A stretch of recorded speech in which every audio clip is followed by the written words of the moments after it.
Narendra मोदीज्यूलाई yes सभालाई सम्बोधन गरिदिनु हुन हार्दिक अनुरोध गर्दछु। May I humbly request His Excellency the Prime Minister of India to extend his special address to this August convergence.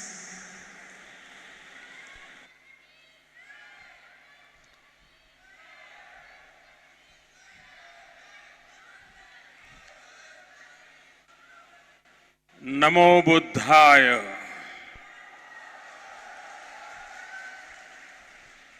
Nepal के प्रधानमंत्री सम्माननीय श्री शेर बहादुर देउबा जी, आदरणीय श्रीमती आरजू देउबा जी, सभा में उपस्थित नेपाल सरकार के मंत्रीगण, बड़ी संख्या में उपस्थित बौद्ध भिक्षु एवं बौद्ध धर्मावलंबी, विभिन्न देशों से पधारे गणमान्य अतिथिगण, देवी और सज्जनों, बुद्ध जयंती को पावन अवसर में यस सभा में उपस्थित यहाँ सबैलाई संपूर्ण नेपालवासीहरूलाई र विश्वका सबै श्रद्धालु जनलाई लुम्बिनीको पवित्र भूमिबाट बुद्ध पूर्णिमाको धेरै धेरै शुभकामना।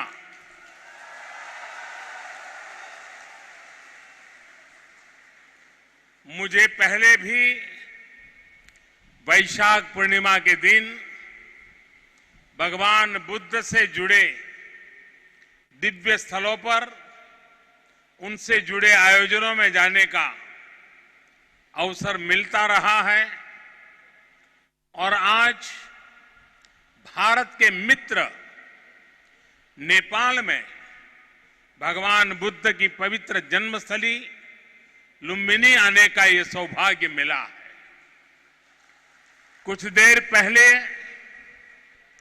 माया देवी मंदिर में दर्शन का जो अवसर मुझे मिला, वो भी मेरे लिए अविस्मरणीय है। वो जगह जहां स्वयं भगवान बुद्ध ने जन्म लिया हो, वहां की ऊर्जा, वहां की चेतना, ये अलग ही एहसास है।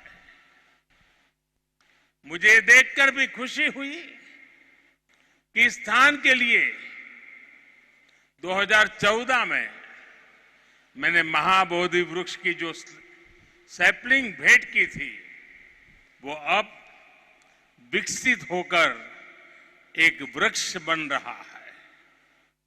साथियों, चाहे पशुपतिनाथ जी हो,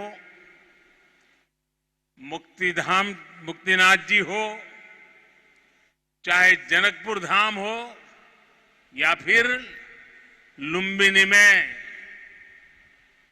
जब जब नेपाल आता है, नेपाल अपने आध्यात्मिक आशीर्वाद से मुझे कृतार्थ करता है। साथियों, जनकपुर में मैंने कहा था कि नेपाल के बिना हमारे राम भी अधूरे हैं।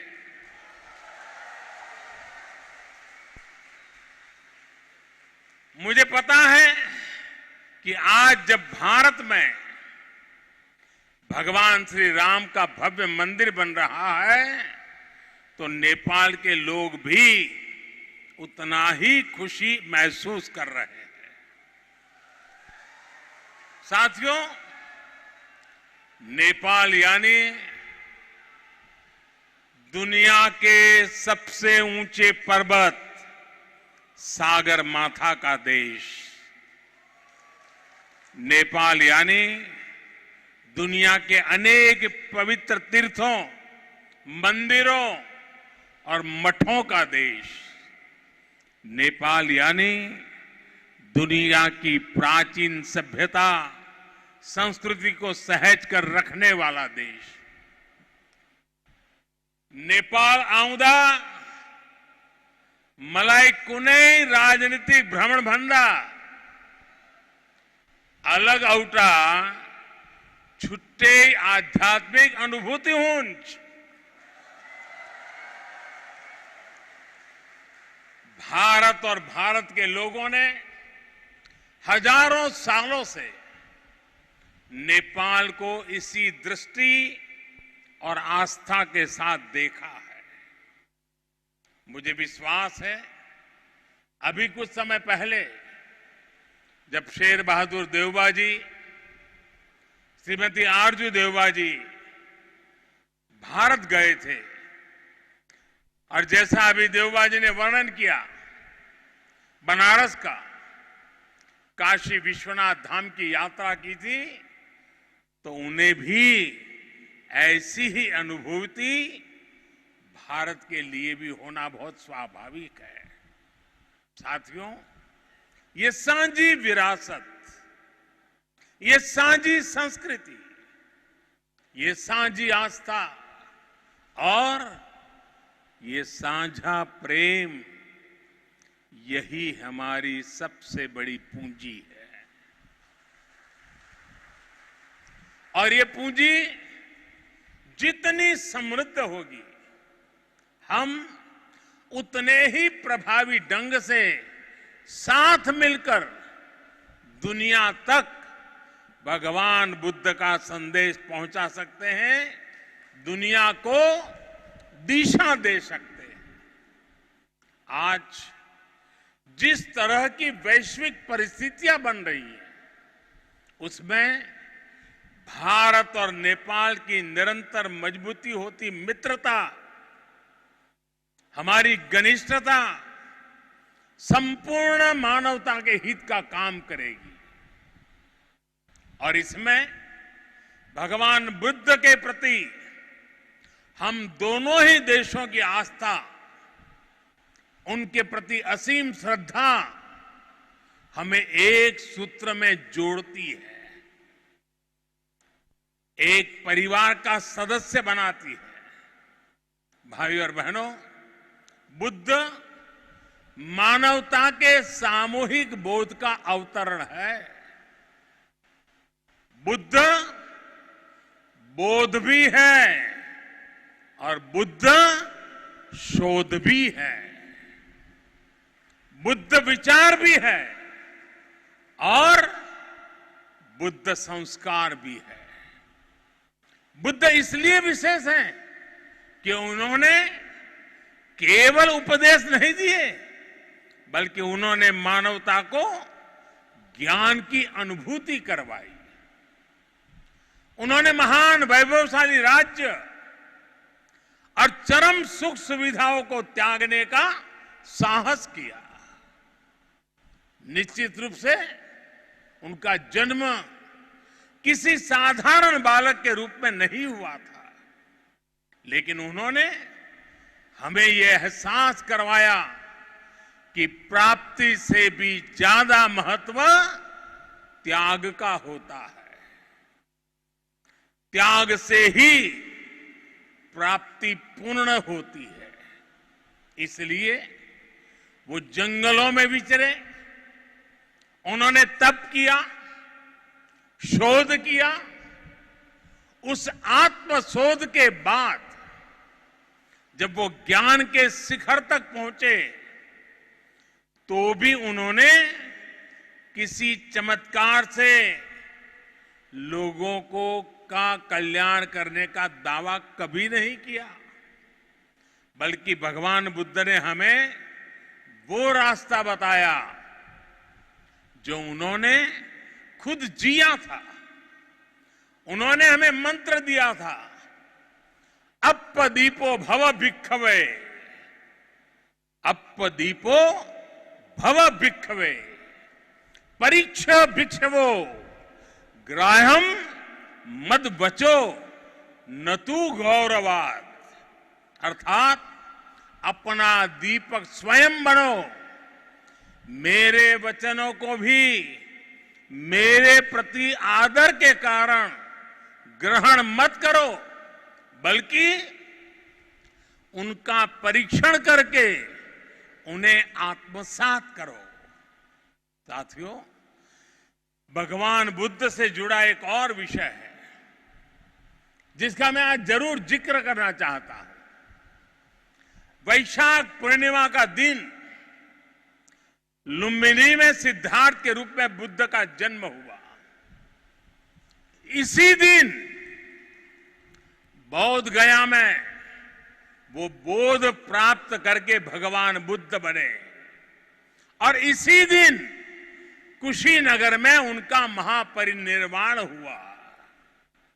एक ही तिथि, एक ही वैशाख पूर्णिमा पर भगवान बुद्ध की जीवन यात्रा के ये पड़ाव केवल संयोग मात्र नहीं था, इसमें बुद्धत्व का वो दार्शनिक संदेश भी है जिसमें जीवन, ज्ञान और निर्वाण तीनों एक साथ है, तीनों एक साथ जुड़े हैं। यही मानवीय जीवन की पूर्णता है और संभवतः इसीलिए भगवान बुद्ध ने पूर्णिमा की इस पवित्र तिथि को चुना होगा। जब हम मानवीय जीवन को इस पूर्णता में देखने लगते हैं तो विभाजन और भेदभाव के लिए कोई जगह नहीं बचती। तब हम खुद ही वसुधैव कुटुंबकम की उस भावना को जीने लगते हैं जो सर्वे भवन्तु सुखिनः से लेकर भवतु सब्ब मंगलम, भवतु सब्ब मंगलम के बुद्ध उपदेश तक झलकती है। इसलिए भौगोलिक सीमाओं से ऊपर उठकर बुद्ध हर किसी के हैं, हर किसी के लिए है। साथियों, भगवान बुद्ध के साथ मेरा एक और संबंध भी है जिसमें अद्भुत संयोग भी है और जो बहुत सुखद भी है। जिस स्थान पर मेरा जन्म हुआ, गुजरात का वडनगर, वहां सदियों पहले बौद्ध शिक्षा का बहुत बड़ा केंद्र था। आज भी वहां प्राचीन अवशेष निकल रहे हैं जिनके संरक्षण का काम जारी है। और हम तो जानते हैं हिंदुस्तान में कई नगर ऐसे हैं, कई शहर, कई स्थान ऐसे हैं जिसको लोग बड़े गर्व के साथ उस राज्य के काशी के रूप में जानते हैं। भारत की विशेषता रही है और इसलिए काशी के समीप सारनाथ में मेरी आत्मीयता आप भी जानते हैं। भारत में सारनाथ, बोध गया और कुशीनगर से लेकर नेपाल में लुम्बिनी तक ये पवित्र स्थान हमारी सांझी विरासत और सांझे मूल्यों का प्रतीक है। हमें इस विरासत को साथ मिलकर विकसित करना है और आगे समृद्ध भी करना है। अभी हम दोनों देशों के प्रधानमंत्रियों ने यहां India international centre for Buddhist culture and heritage का शिलान्यास भी किया है। इसका निर्माण international Buddhist confederation of India द्वारा किया जाएगा। हमारे सहयोग के इस दशकों पुराने सपने को साकार करने में प्रधानमंत्री देवबा जी ने उनका अहम योगदान है। लुम्बिनी डेवलपमेंट ट्रस्ट के अध्यक्ष के रूप में उन्होंने इंटरनेशनल बुद्धिस्ट कॉन्फेडरेशन को इसके लिए जमीन देने का निर्णय लिया था और अब इस प्रोजेक्ट को पूरा करने में भी उनकी ओर से पूरा सहयोग किया जा रहा है। इसके लिए हम सभी हृदय से उनके आभारी हैं। मुझे खुशी है कि नेपाल सरकार बुद्ध सर्किट और लुम्बिनी के विकास के सभी प्रयासों को सहयोग दे रही है, विकास की सभी संभावनाओं को भी साकार कर रही है।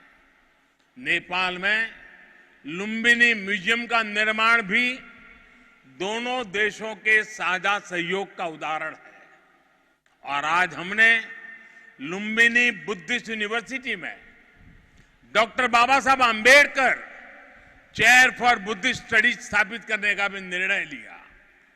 साथियों, भारत और नेपाल के अनेक तीर्थों ने सदियों से सभ्यता, संस्कृति और ज्ञान की विशाल परंपरा को गति दी है। आज भी इन तीर्थों में पूरी दुनिया से लाखों श्रद्धालु हर साल आते हैं। हमें भविष्य में अपने इन प्रयासों को और गति देनी होगी। हमारी सरकारों ने भैरवा और सोनौली में इंटीग्रेटेड चेक पोस्ट बनाने जैसे फैसले भी लिए हैं। इसका काम भी शुरू हो गया है। ये पोस्ट बनने के बाद बॉर्डर पर लोगों के आवागमन के लिए सुविधा बढ़ेगी। भारत आने वाले इंटरनेशनल टूरिस्ट ज्यादा आसानी से नेपाल आ सकेंगे। साथ ही इससे व्यापार और जरूरी चीजों के ट्रांसपोर्टेशन को भी गति मिलेगी। भारत और नेपाल दोनों ही देशों के बीच मिलकर के काम करने के लिए ऐसी अपार संभावनाएं हैं। हमारे इन प्रयासों का लाभ दोनों देशों के नागरिकों को मिलेगा। साथियों, भारत और नेपाल बीच को संबंध हिमालय जस्ते अटल छे। हिमालय जति के पुरानो छे। हमें अपने इन स्वाभाविक और नैसर्गिक रिश्तों को हिमालय जितनी ही नई ऊंचाई भी देनी है। खान पान, गीत संगीत, पर्व त्योहार और रीति रिवाजों से लेकर पारिवारिक संबंधों तक जिन रिश्तों को हमने हजारों सालों तक जिया है, अब उन्हें साइंस, टेक्नोलॉजी और इंफ्रास्ट्रक्चर जैसे नए क्षेत्रों से भी जोड़ना है। मुझे संतोष है कि इस दिशा में भारत नेपाल के साथ कंधे से कंधा मिलाकर काम कर रहा है। Lumbini Buddhist university, Kathmandu university और त्रिभुवन यूनिवर्सिटी में भारत का सहयोग और प्रयास इसके बड़े उदाहरण हैं। मैं इस क्षेत्र में अपने आपसी सहयोग के विस्तार के लिए और भी कई बड़ी संभावनाएं देखता हूं।